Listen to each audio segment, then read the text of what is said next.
Together, growing in faith, changing communities.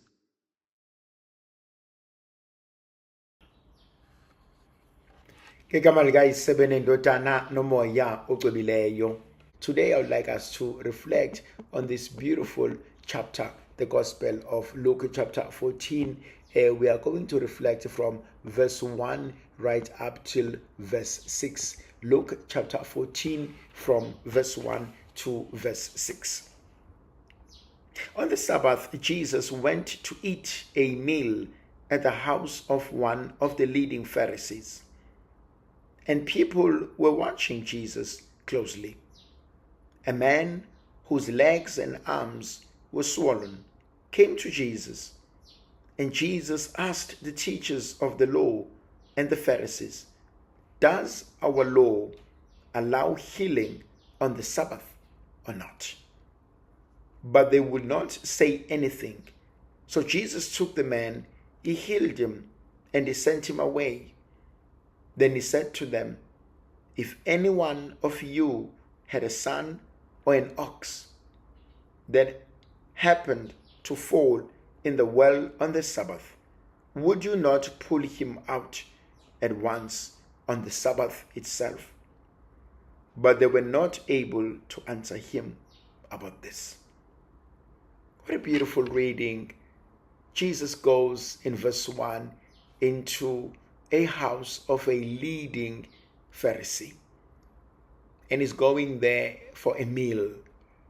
And every time Jesus goes and has a meal, there's some teachings that are going to take place. He goes into this house, and as he sits there, they watch him. They watch him closely. There's something that I've been reflecting on for some time now. And it's simple. People are watching us. People are watching you. Kunabantu ababuke kuwena. Kunabantu who are watching you because they are looking for a direction. They are looking for an answer. They are looking for a solution. Someone is watching you. Kunomuntu okubuka ngobuya kwethemba. Yabona ithandwa zami, I've been reflecting on this, and I say, God has been good to me. I've been a priest for this year, it's 20 years. And so when we talk about senior priest in the Archdiocese of Durban, I'm among those now. And I look at my brothers, and obviously one has come to realize that there are people who are watching you, and mabekubuka babuyelwa yithemba.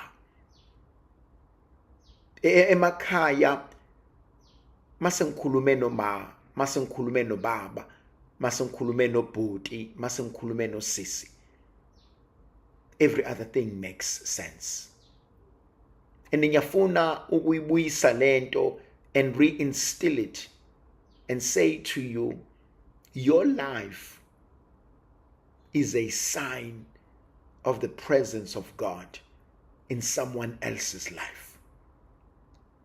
Impilo yakho ibalulekile empilweni yomunye umuntu. You matter to someone. You give a sense of direction. You give a sense of purpose. Kunabantu empilweni uma usunabo kuyapheleliswa. Uma usukhulume nabo, every other thing makes sense. Kunabantu abanjalo empilweni. Ngifuna ukuthi thandwa zami abantu babukela kuthina. Abantu babheke thina. Abantu basinikeza lento abayifisayo empilweni zethu. People are watching us. They hoping that we can offer them something of God. You must always go back to that text in the gospel when the apostles come to Jesus, and when they go to Jesus and they say, people have nothing to eat. And Jesus asks them, and he says something absolutely powerful. He says, give them something to eat yourselves. Banikezeni into abangayidla. Abantu are hoping that God can speak to them through you. Abantu baya naleli themba lokuthi wena ungumlomo kaNkulunkulu. Uyabona ithandwa zami, I've often said we are blessed in order to be a blessing. We are blessed in order to be a blessing. So abantu abaseduze kwethu must experience the love of God through us. They must experience the forgiveness of God through our actions. They must experience the presence of God ngendlela esibaphatha ngayo. Abantu bayambuka uJesu. Kunabantu ekumele baphile ngathi. Uyabona, I remember ngangathende umngcwabo ka Father Martin Kambule, and the buzzing word was simple. Nangu umfata owayesiphilisa. Nangu fata owayeshumayela okhozini. Thandwa zami, there are many people who had never met Father Kambule. They've never met him. They don't know how he looked like. They knew nothing about him except wayelo fata owayeshumayela okhozini, meke ukhozi ladlala intshumayelo yakhe wherever you are uzohlala ulalele, because khona into uNkulunkulu ayibekile olimini lalo yababa. Wayethi lo ababa mengavula umlomo, wayethi mayiqeda uyizwele ubukhona bukaNkulunkulu. Wayethi mayiqeda uzwe ukuthi khona lento uNkulunkulu abeyisho. And there are very few people who have such a gift. You know, one of the other greatest preachers, it's Bishop T.D. Jakes. That man, he opens his word, he opens his mouth, and he experience something of God. And baningi abantu abanjalo ekwakhona umfundisi uGumbi owayethi mayishumayela uyizwele ubukhona bukaNkulunkulu. And siyambonga uNkulunkulu for things like that. Ngifuna ukisho namhlanje, ngifuna ukuthi kunabantu who are watching us. Not because bafuna ukubona amaphutha ethu, not because bafuna ukubona ukuhluleka kwethu, kodwa they are looking for direction. They are looking for solution. They are looking for something to hold on to in the midst of a crisis, in a midst of confusion. Uverse 1 uthi uJesu wangena wadla, but people were watching him closely. Ngifuna ukuthi thandwa zami, ibandla likaNkulunkulu lisibhekile. Abantwana bethu basibhekile. Imphakathi esiphila nayo isibhekile. People are watching us. Na umbuzo wami uthi, siyakwazi yini ukuphila empilweni zabo? Do we give them something of God? Do we give them something that God can live in and through them because of us? Inisitale nkonzo esibizelwe kuyona. Abaphile abantu. Abaphile abantu bakaNkulunkulu. There's this motto that I live by every time I go out to preach, every time I go out to minister, every time I go out. There's one thing. It's like khona ongihlebelayo othi kumina mabaphile abantu bami. And that word never leaves me. Mabaphile abantu bami. Ngathi nginika umsebenzi kwathiwa mangaphumi noyedwa engalitholanga usizo. Mabaphile abantu bami. Write that down for me. Mabaphile abantu bami. Imagine ithandwa zami if we live like that. Mabaphile abantu bami. Because you soon realize akono kwam. You soon realize akdepending mina. You soon realize this is something of God. Mabaphile abantu bami. Kunalento enhlizweni yami ethi kwispace okusona mabaphile abantu bakaNkulunkulu. In kwi opportunity oyinikezwayo mabaphile abantu bakaNkulunkulu. Uyabona uma kuukuthi unenhlanhla yokuba nabantu abakulalelayo mabaphile ngawe. Unenhlanhla yokuba nabantu obafundisayo mabaphile ngawe. Unenhlanhla yokuba nabantu ocathulisana nabo mabaphile ngawe. Unenhlanhla yokuba nabantu abareporta wena mabaphile ngawe. Unenhlanhla yokuhlanganyela nabantu mabaphile ngawe.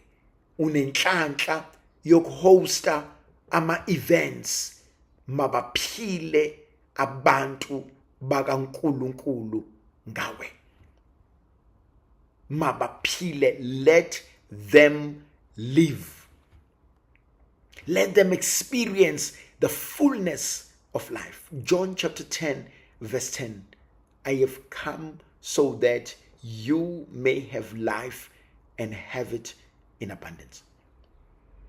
Thandwa zami, uma uNkulunkulu eke akubusisa ngokuthi kube khona umuntu okhuluma naye, ohlangana naye, doesn't matter nini, lowo muntu akathi esuka empilweni yakho aphile.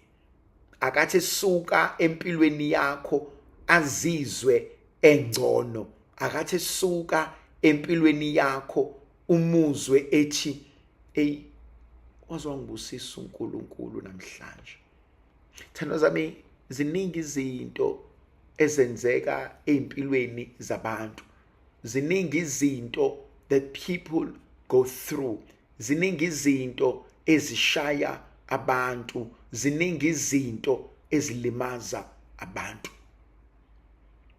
Be the life they seek. Be the light they long for. Be the consolation they pray for. Be the joy they yearn for. Be that which they need. One of the most powerful things ukuba yinto kumuntu abengayitsheli ukuthi uyayidinga. Let me say that again.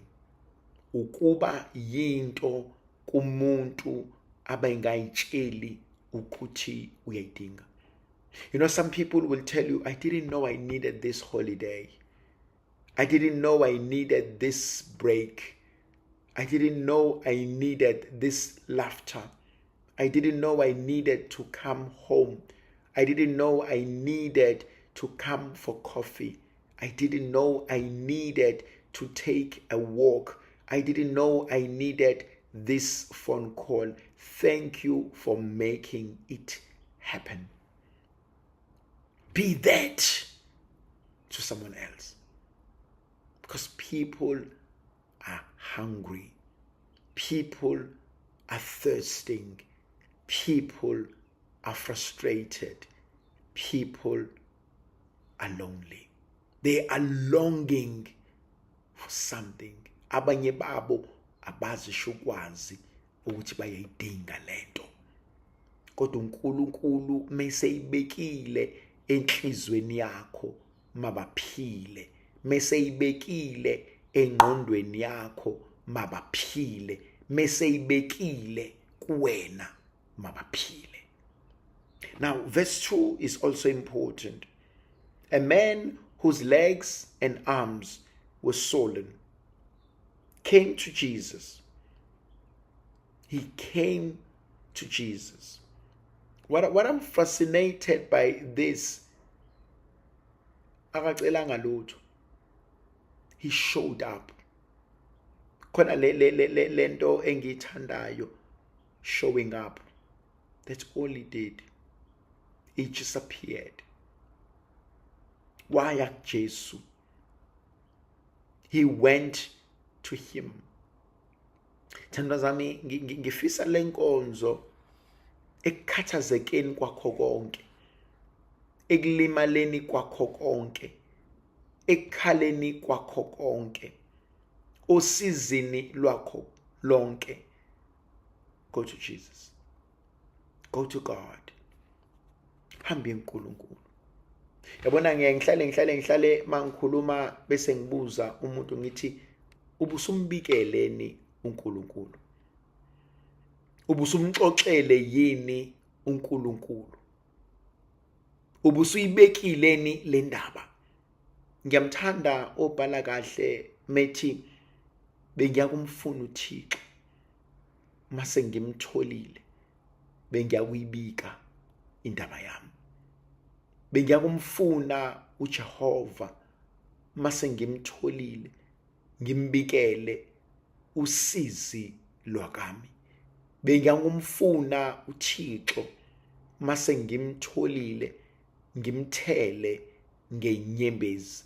Bengiyakumfuna uJehova mase ngimtholile ngithukulule okusenhlizweni yami.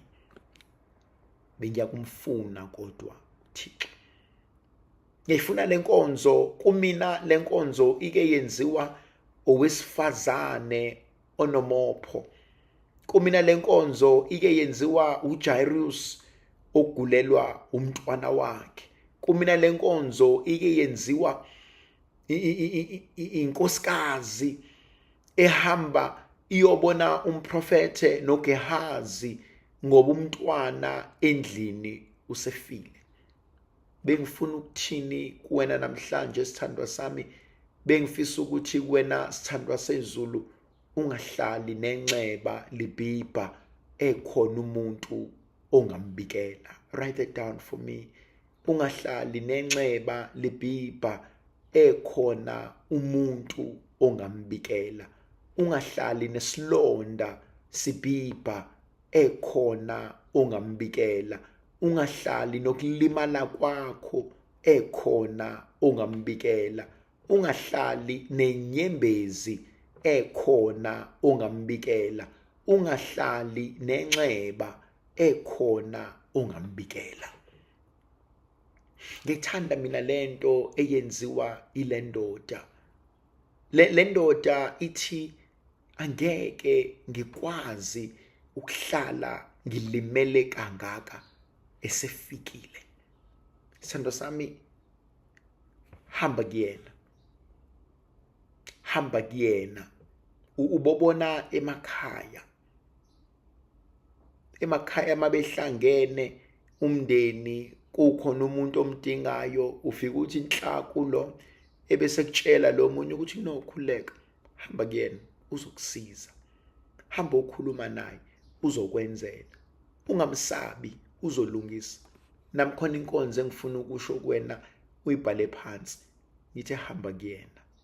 Hamba kuNkulunkulu. Hamba umbikela. Hamba umxoxela. Hamba umvezela. Hamba kuyena. Hamba uye kuNkulunkulu. Ungahlali nakho. Ungayitshela ukuthi you are overburdening people. Ungayitshela ukuthi seku too much for bona. Ungayitshela ukuthi sebekhathele nabo. Ungayitshela ukuthi abasazi bazokwenza njani. Ungahlali nenxeba ungambikelanga uNkulunkulu. Hamba kuNkulunkulu. Hamba umvezela. Uma kuwukuthi usuyasaba ukukhuluma, hamba eduze kwakhe bese uyamvezela la ulimele khona. Uma ukuthi uyanqena ukukhuluma, hamba eduze kwakhe, inyembezi zakho izokukhulumela. Uma ukuthi uyasaba ukukhuluma, hamba eduze kwakhe, yena uyazi ukuthi uzokwenza njani. Enye into engifuna ukukhuluma ngayo thandwa zami, inkonzo isilonda. Inkonzo yenxeba. Ngifuna ukuthini namhlanje kuwena sithandwa sami nakumina. Ngifuna ukuthi ungathathi inxeba lakho ulikhombise nomubani. Ungathathi isilonda sakho uzivezele nomubani. Ngoba kunohlobo lwabantu ohlukile. Khona bazofika nebhandishi bezobhandisha inxeba lakho. Khona bazofika nosawuti bezothela usawuti esilondeni sakho. Ngifuna ukuthi kuwena sithandwa sami namhlanje kuseni ungahambi uvezela nomubani inxeba lakho. Ungahambi ukhuluma nanoma inobani ukulimala kwakho. Ungahambi ukhuluma nanoma inobani usizi lwakakho. Ungahambi uvezela nomubani ukucakeka kwakho. Bakhona uNkulunkulu azobavusa abazokusiza. Bakhona uNkulunkulu azobavusa abazoba nozwelo. Bakhona uNkulunkulu azobavusa abazofuna ukuba isimo sakho sibe ngcono.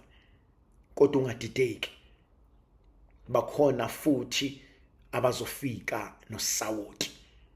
Bakhona futhi abazofika nomkhonto bezovula inxeba. Bakhona futhi abazocindezela inxeba ngoba befuna ukulibona libhibha kakhulu. Ufuna ukuthi kuwena ungahambi utshela nombani inxeba lakho. Ungahambi uxoxela nombani ngesilonda sakho. Ungahambi ukhuluma noma ikephi ngokugileka kwakho. Ingakho ngithi mina kuwena namhlanje ubusumbikele yini uNkulunkulu. Ingakho ngithi mina kuwena namhlanje hamba kuNkulunkulu. Ingakho namhlanje ngithi kuwena hamba umvezela la ulimele khona. Yena ngeke ahlekise ngawe. Yena ngeke enze ihlaya ngawe. Yena ngeke enze ongekuhle ngawe. Hamba ubikela uNkulunkulu. Khona lenkonzo uNkulunkulu ayivusayo. Khona lenkonzo uNkulunkulu ayenzayo. Thandwa zami, angeke ngikwazi ukuyombikela uNkulunkulu unless nginenkonzo yokusehlisa.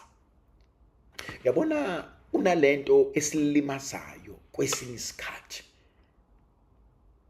Ngiyalifuna usizo kodwa ngisaba. That's number one. Ngisaba. And abanye abantu basaba ukuthi they may be rejected. Basaba ukuthi kuzophenduka ihlaya. Whatever they talk about, they do, it always turns out to be a joke. Abanye abantu bayisaba because basaba ama consequences. What if engangisizi?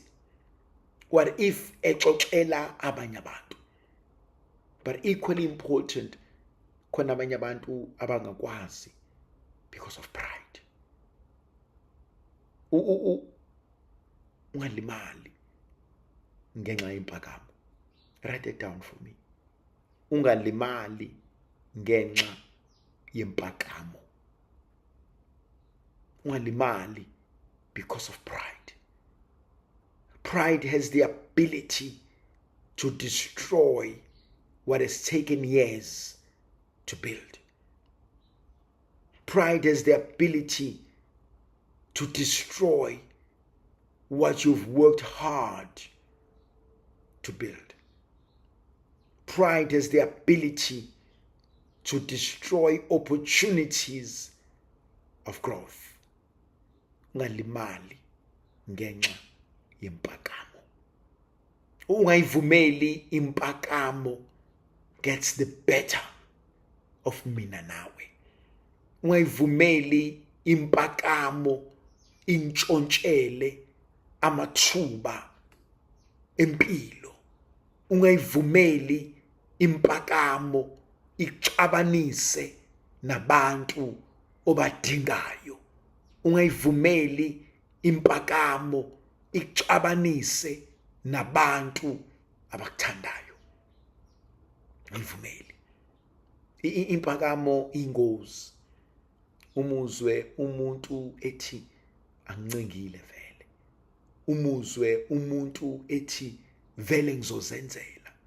Umuzwe umuntu ethi noma bangahamba bakhona abanye abazofika. Ungayivumeli impakamo.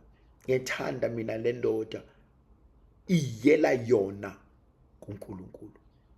Ayinendaba ukuthi khona abantu. Ayinendaba ukuthi kuzothiwani. Iyela yona kuNkulunkulu. Thandwa zami, khona lento esenhlizweni yami. Khohlwa abantu. Write it down for me. Khohlwa abantu. If bengifuna ukukhuluma strongly, bengizothi phuma kubantu. Thandwa zami, mawuphila impilo yokugada abanye abantu, awusoze waphila. Mawuphila impilo encike ekutheni osibanibani bathini bafunani, awusoze waphila. Khohlwa abantu. Ake uthathe i-decision namhlanje ukuthi ngisacela ukuphilisa abantwana bami ngendlela yami.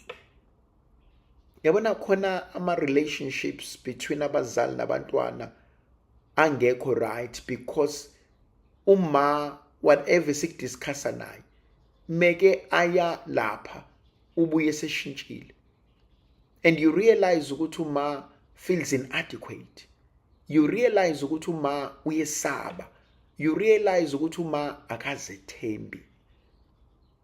Ngiyacela namhlanje ake ufunde ukuthatha inqumo zakwakho ungacelanga iadvice yomunye umuntu. Ake ufunde ukuphilisa nokukhulisa umndeni wakho without having to rely on someone else to guide you. Ake ufunde umthemba uNkulunkulu okuyena othemba wena. Listen to that. That's something powerful. Ake ufunde ukumethemba uNkulunkulu okwethembayo. uNkulunkulu uyakwethemba wengeke akunikeze lo mshado.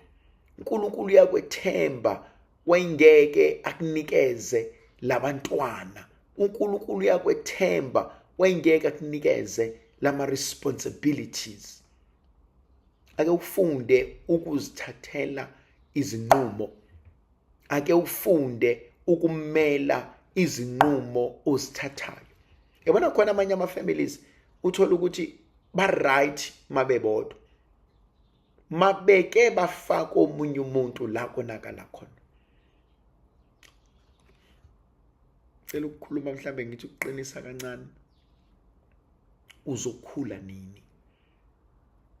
Uzofunda nini ukuzimela? Ngizofunda nini ukuyithathela izinqumo?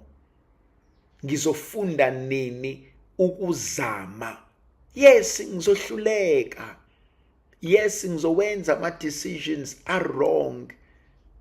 Kodwa unless I try ney'ngane zami, unless I try kulesimo engikusona, I will forever be a child. Ngiyohlezi ngincike komunye, ngiyohlezi ngenzelwa omunye. Khona le nkonzo evukayo kumina, ake ufunde ukumethemba uNkulunkulu okwethembayo. uNkulunkulu uyakwethemba. uNkulunkulu uyazi ukuthi you can do this. uNkulunkulu uyazi ukuthi you are capable. uNkulunkulu uyazi ukuthi it can be done.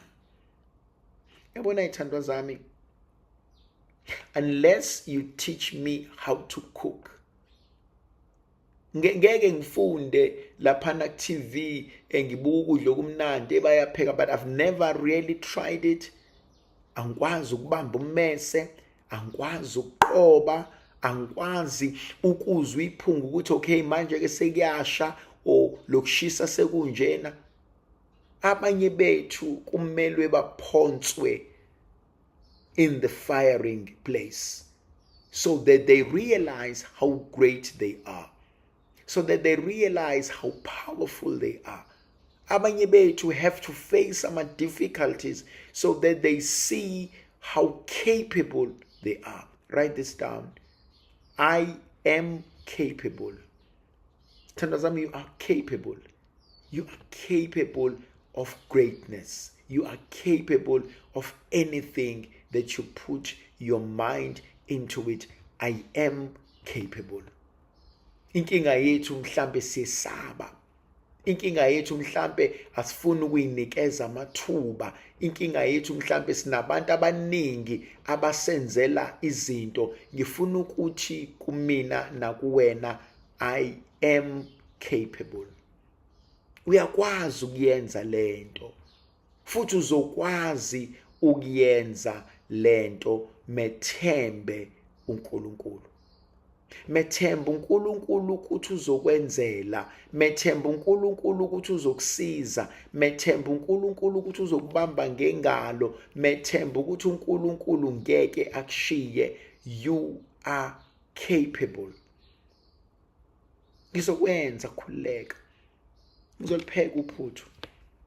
Even uzokwenza imistake uthatha uflour instead of impuphu, uzofunda ngalelo phutha lakho ukuthi le mpuphu ingathi ngenza uphuthu la ngenzeka, bese siyasondela kuwena sithi uyithathe iphi impuphu yakho, uthi ngiyithathe kuleli ibhakede, masondela kuleli ibhakede bese ngiyakubiza, bese ngithi kuwena kokubili kubukeka kumhlophe kodwa mukuthinta uflour is too soft, impuphu irafnyana, then usufundile. You are capable. In as much as I'm capable of making a mistake, I'm capable of greatness. If you are capable of making a mistake, you are capable of greatness. Bathi mabekufundisa ukugijima, bathi if you are capable of walking, you are capable of running. If you are capable of talking, you are capable of singing.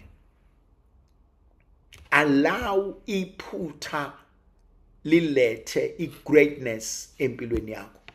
Vumela iphutha likuvezele how great you are.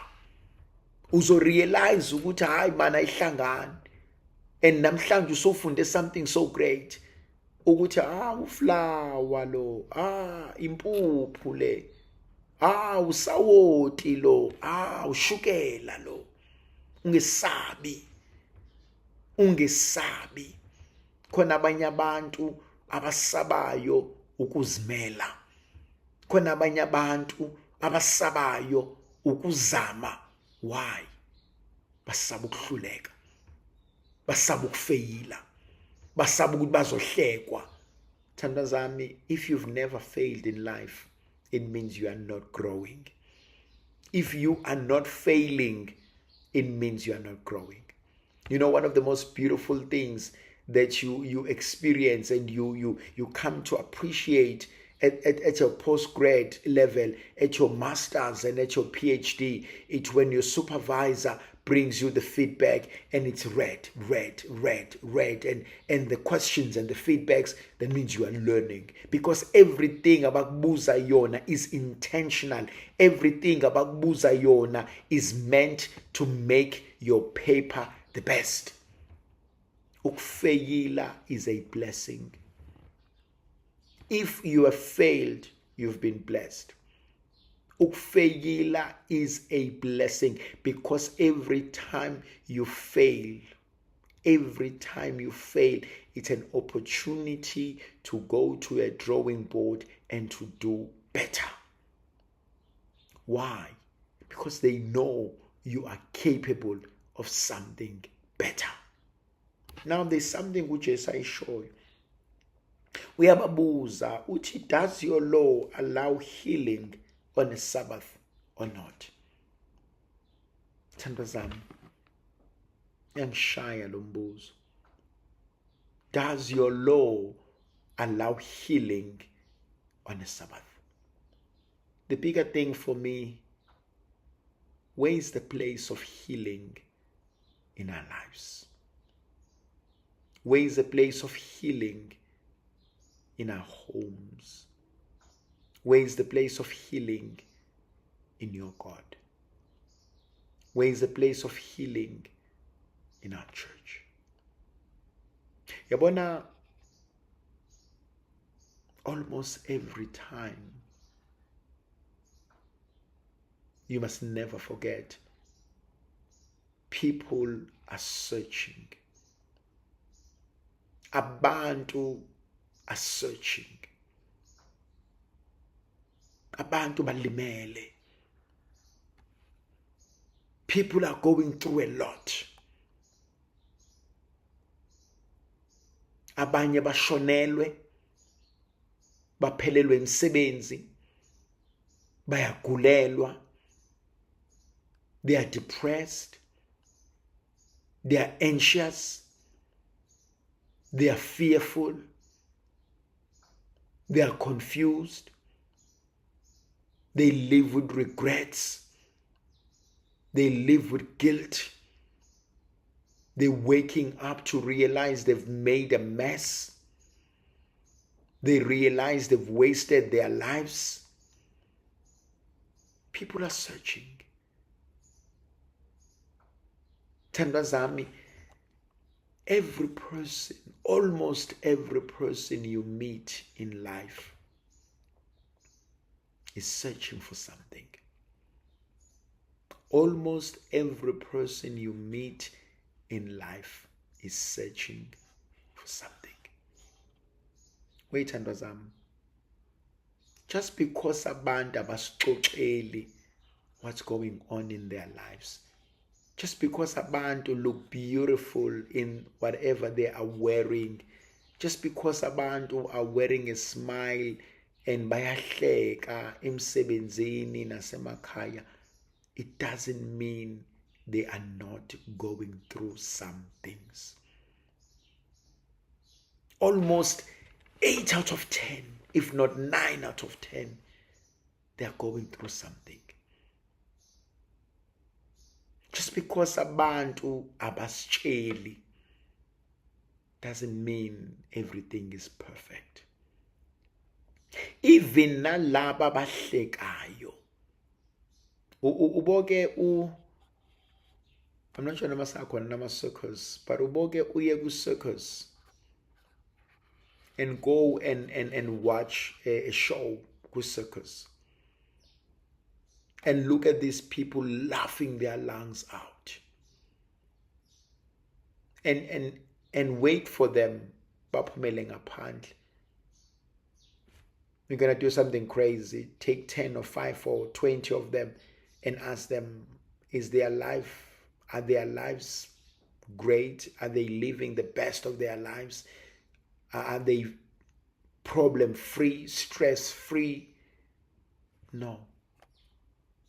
No. Even ne-clown ekuhlekisayo, they get frustrated. They move from one place to the other.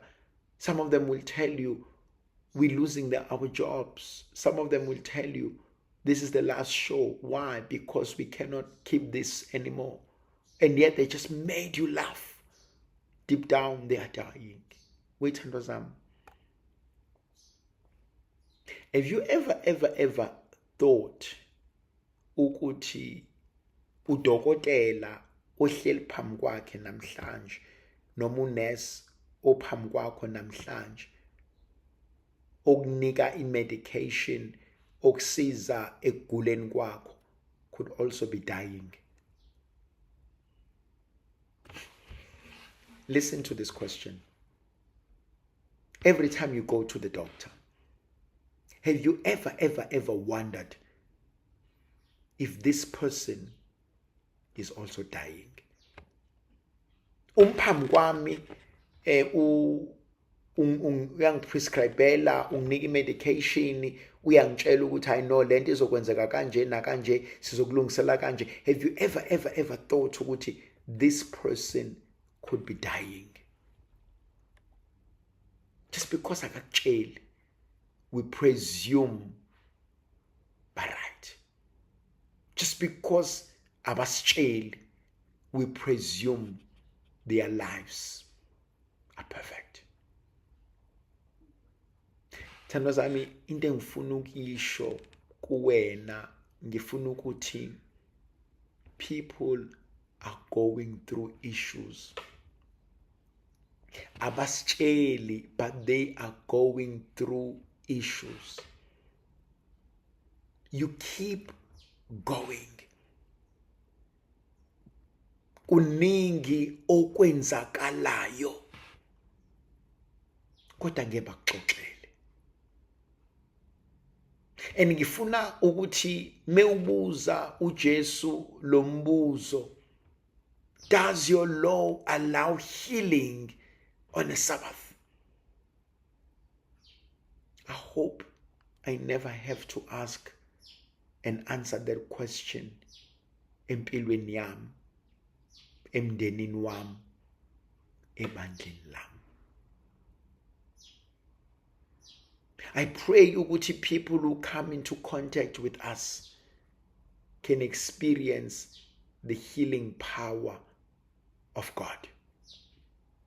I pray ukuthi umuntu who come into contact with us can experience the warmth of God. I pray ukuthi umuntu ofika empilweni zethu can walk away free and loved. Thandwa zami, abantu bazokuhleka. Abantu bazobukisa ngawe. Abantu bazokwenza ijoke ngosizi lwakho. Khona lento, you must learn to have thick skin. Ngihlezi ngixoxa umzekeliso wembongolo eyawela emgodini, bazama ukuyikhipha bahluleka, ba-endapha befuna ukuyigqiba. Ngifuna ukukhuluma ngabantu abathi mina ngiyasaba to open up to my pain. Ngiyasaba to face ama-realities empilo yami. Ngifuna ukukhuluma nabantu abathi this is becoming too much for me to handle and to bear. Ngifuna ukuthi kuwena sithandwa sami, fana nembongolo esemgodini, bafuna ukuyigqiba, bafuna ukuvala baqede ngayo. Kuthiwa le mbongolo babeyiphosela inhlabathi ikhale, bayiphonsele inhlabathi irealize ukuthi bafuna ukungibulala ngiphila labantu, until lembongolo made a decision ngeke ngisakhala, until lembongolo made a decision this is not going to kill me. Thandwa zami, kululu khala. It is an acceptable behavior, and we encourage you to cry if you have to,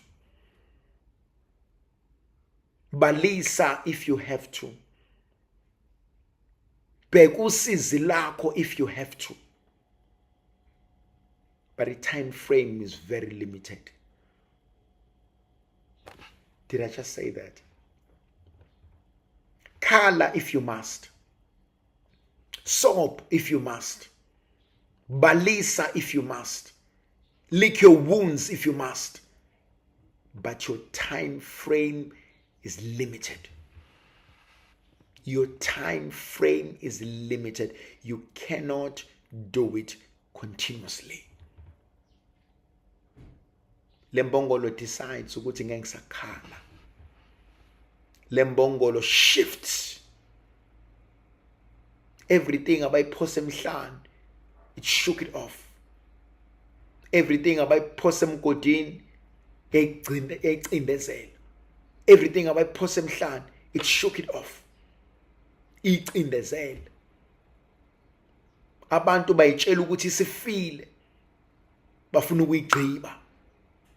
On another live ngike ngathi kuwena nyamalala, akufunda ungabi easily available, ake ufunda ungabi easily reachable, ake ufunda ukuthi abantu bangakwazi ukukufunda, akube incwadi engafundeki, awukube umuntu abangamqondi, ubezwe bebuzana ukuthi angim-understand mina usibanibani, angimazi ucabangani, angimazi uphekwa mapha amacebo.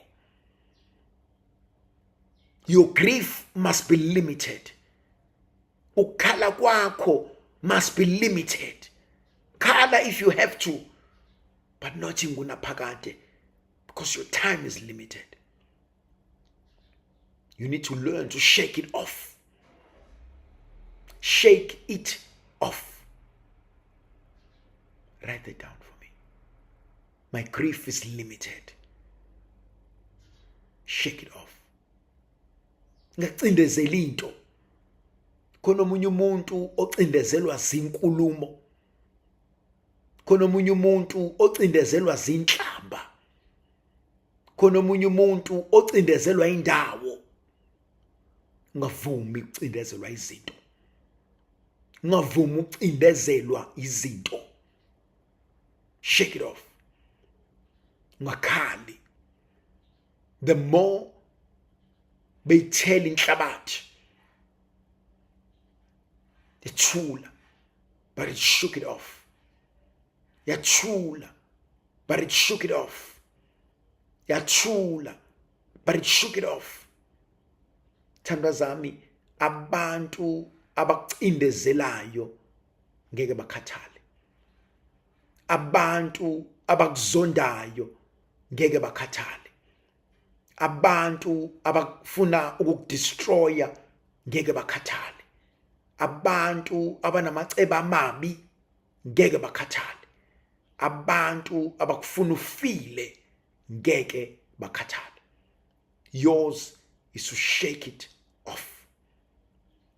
Whatever abakuthela ngayo, shake it off. Don't own what is not yours. Write it down for me.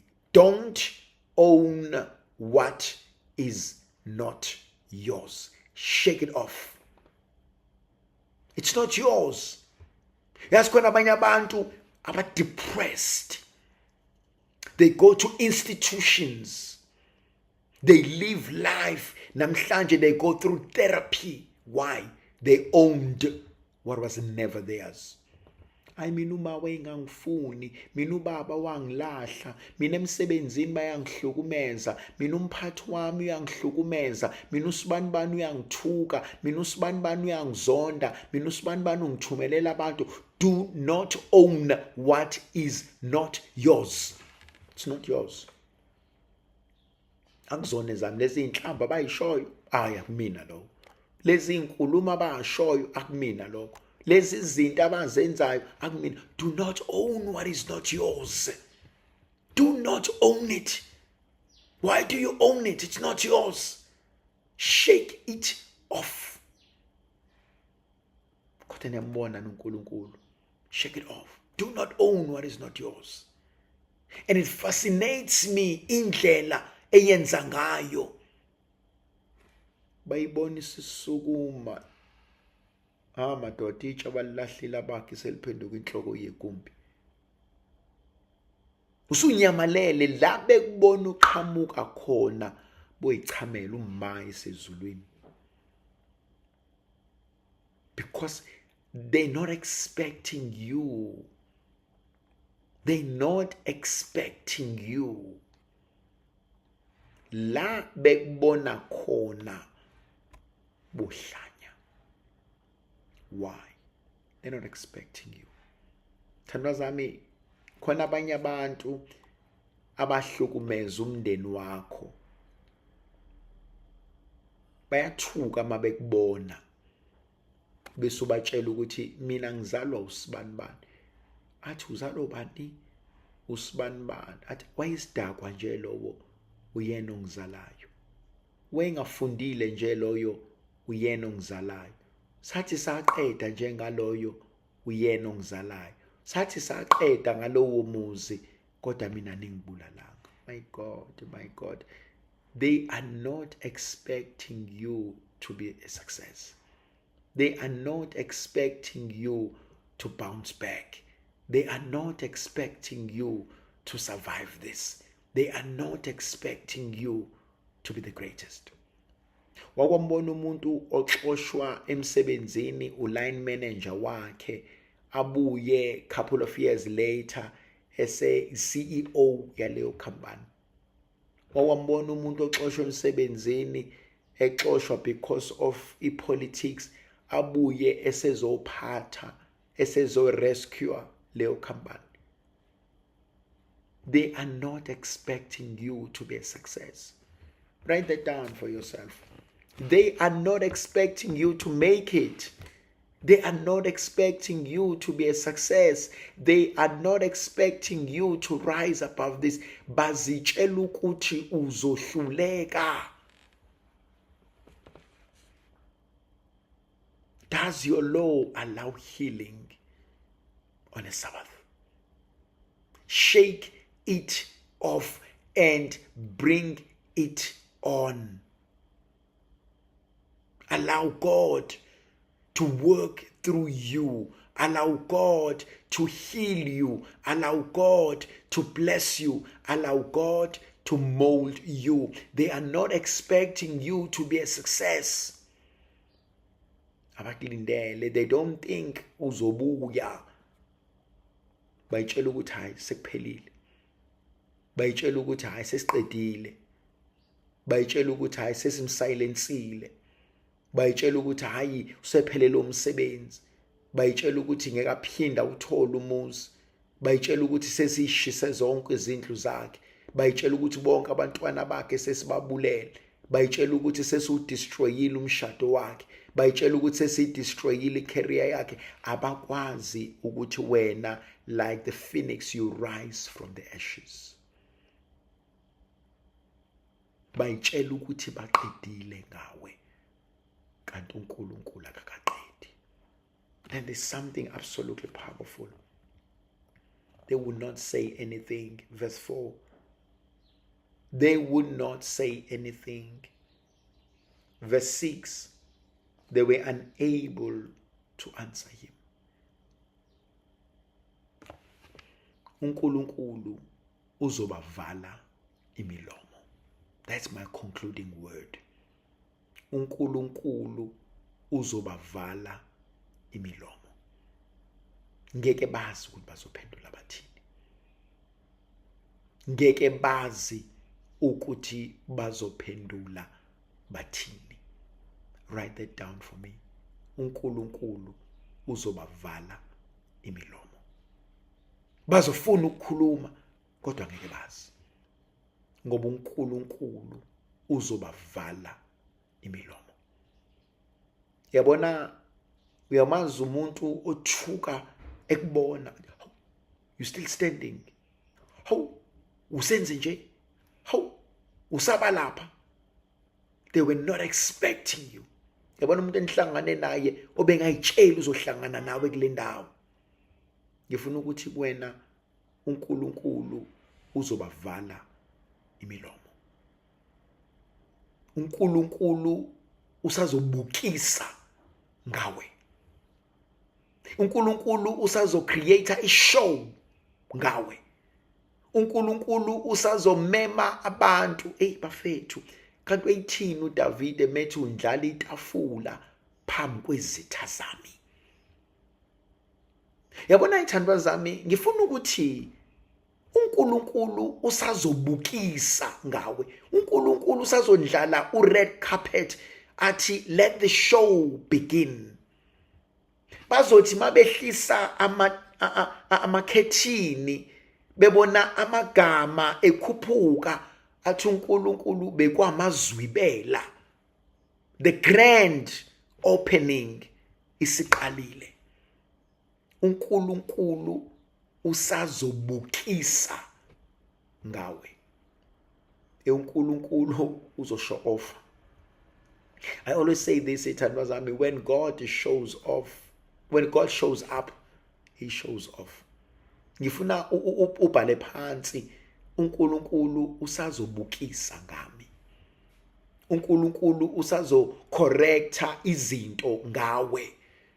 uNkulunkulu usazophesha izinto ngawe. uNkulunkulu usazolungisa ngawe. uNkulunkulu usazowondla umndeni wakini ngawe. uNkulunkulu usazothatha uma wakho amgibelisa ibhanoyi ngawe. uNkulunkulu usazothatha umndeni wakini ube nemansion ngawe. uNkulunkulu usazothatha umndeni wakini awukhiphe ekuhluphekeni ngawe. uNkulunkulu usazobukisa ngawe. Yazi abantu bayamkhohlwa uNkulunkulu. Khona abanye abantu abayitshela ukuthi hayi sesaqeda thina ngaloya mndeni. Yabona nje mawushaya usibanibani uqedile ngawo. Yabona nje noma uphuca usibanibani.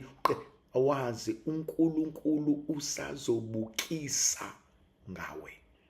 Kuningi uNkulunkulu asazokwenza ngawe, and ngiyacela, ngiyafisa, ngiyakhuleka, mudedela uNkulunkulu abukise ngawe. mudedela uNkulunkulu alungise ngawe. mudedela uNkulunkulu afundise ngawe. mudedela uNkulunkulu abelaphe ngawe.